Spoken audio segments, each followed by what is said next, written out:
Welcome back to Podcast and Chill, everyone. We are happy to see you again in this episode.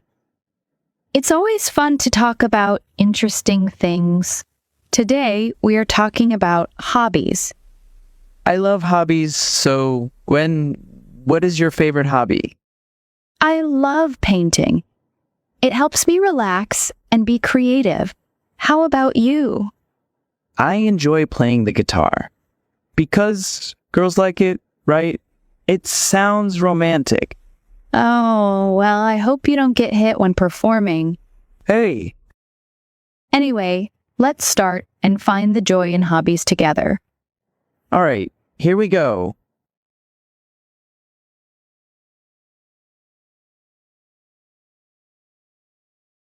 There are many hobbies people enjoy. Yes. For example, reading books. Reading is fun and helps us learn new things. We can read stories, learn about history, or read about science. We can also draw and paint. Painting is creative and makes us feel relaxed. We can use many colors and make beautiful pictures. Playing a musical instrument is also a great hobby. It is fun and helps us focus. We can learn to play the guitar, piano, or even the violin. Making music is a wonderful way to express our feelings. Yes, and gardening is another good hobby.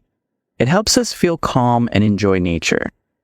There are so many hobbies to try. Each hobby brings joy and benefits to our lives. For example, some people like to write stories or poems. Others enjoy dancing or acting in plays. Yes, hobbies make our lives better and more interesting. They give us something to look forward to and help us use our free time in a good way. Everyone should find a hobby they love. Finding a new hobby can be exciting. It can open up new opportunities and help us discover new talents. So, don't be afraid to try new things. There's always something out there for everyone.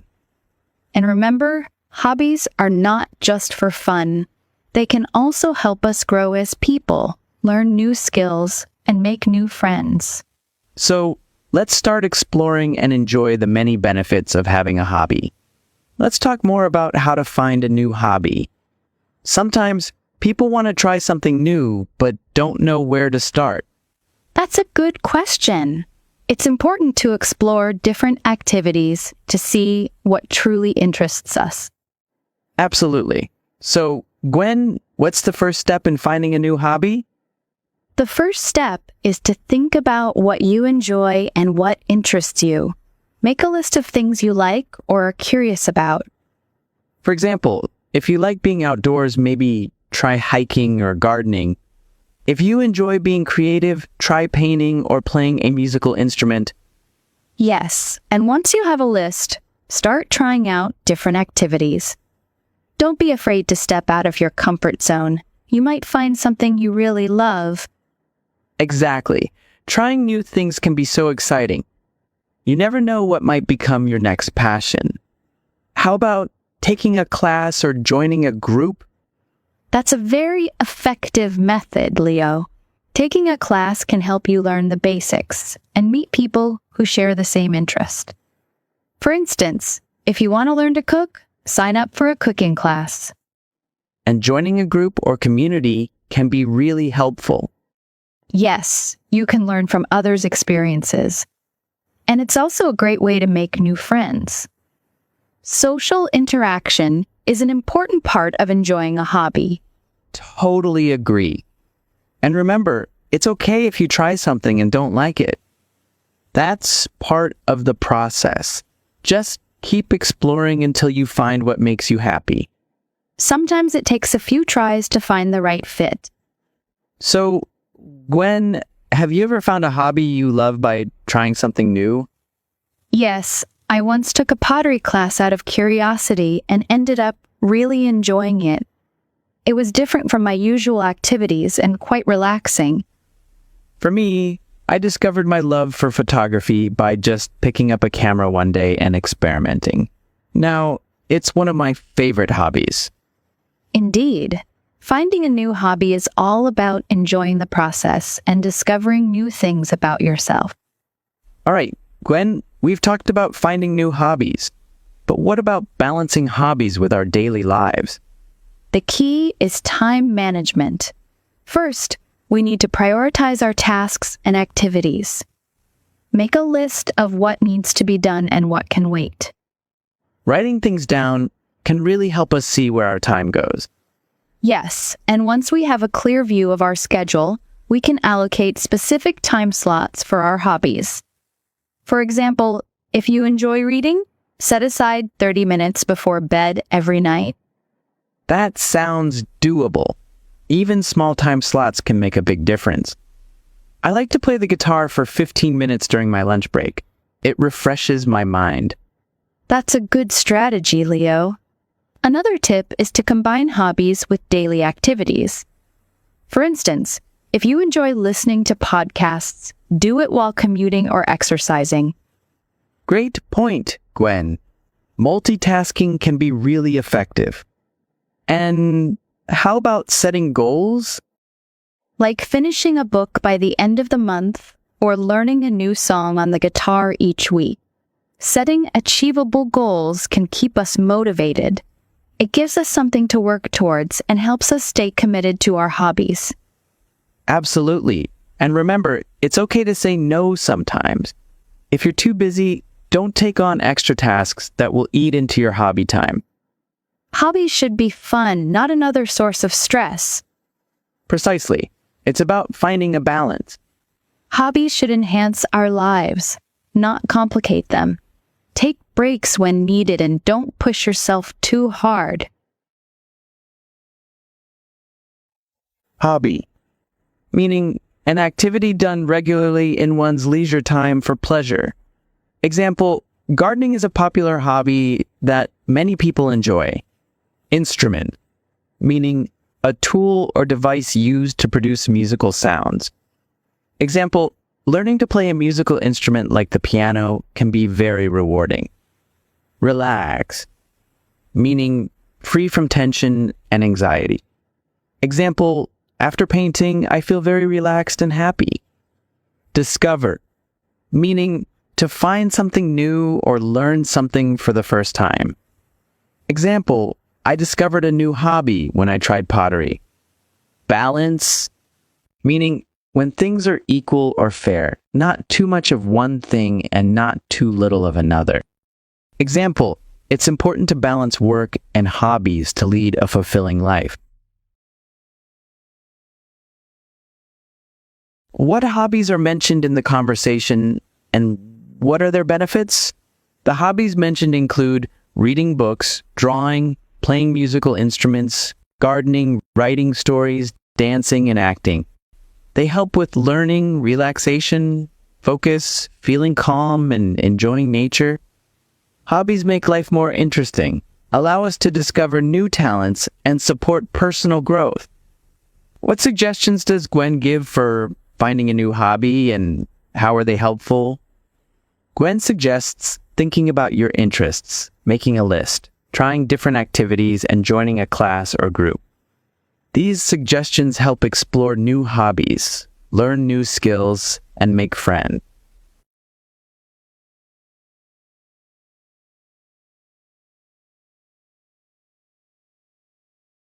All right, Gwen, we've talked about finding and balancing hobbies. Now, let's talk about turning hobbies into passions. That's a great topic, Leo. Turning a hobby into a passion can be incredibly fulfilling. It's about taking something you love and diving deeper into it.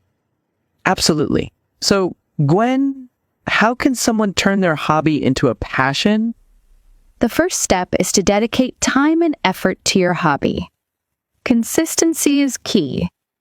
The more you practice and engage with your hobby, the more skilled and passionate you become. And don't be afraid to invest in your hobby. Whether it's buying better equipment, taking advanced classes, or spending more time on it, investing in your hobby shows your commitment. That's true. It's also important to set goals. Clear, achievable goals can help you measure your progress and keep you motivated. For instance, if you're into painting, aim to complete a certain number of artworks each month. And don't forget to challenge yourself. Trying new techniques, pushing your limits, and stepping out of your comfort zone can really help you grow. Exactly. Growth often happens outside of our comfort zones.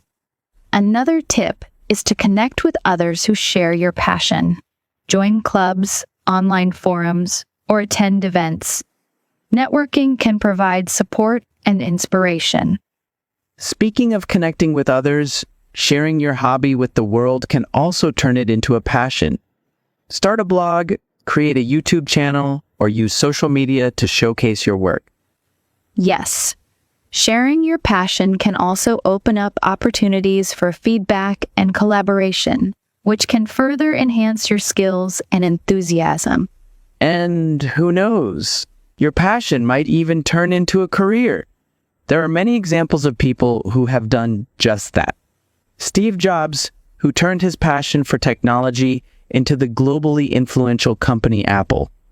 Even smaller scale, examples like a friend of mine who loves baking and now runs a successful bakery. That's inspiring. Another example is someone who loves photography and becomes a professional photographer, capturing weddings and special events. Passion can indeed lead to a fulfilling career. Exactly. And even if it doesn't become a career, your passion can still bring joy and fulfillment to your life. It's all about doing what you love and loving what you do. So, to our listeners, if you have a hobby you truly enjoy, consider dedicating more time and effort to it. Dive deep, set goals, and challenge yourself. Who knows where it might lead? And remember, it's never too late to turn a hobby into a passion. Whether you're young or old, if something makes you happy, go for it. Let's encourage everyone to explore their hobbies more deeply and see where their passions can take them. The journey itself can be incredibly rewarding. Right on, Gwen.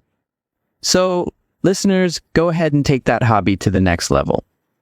Make it a passion, and who knows, it might just change your life. All right, next, let's dive into the social benefits of hobbies. Hobbies aren't just fun. They can also help us connect with others. That's right, Leo. Engaging in hobbies can create opportunities to meet new people and form meaningful relationships.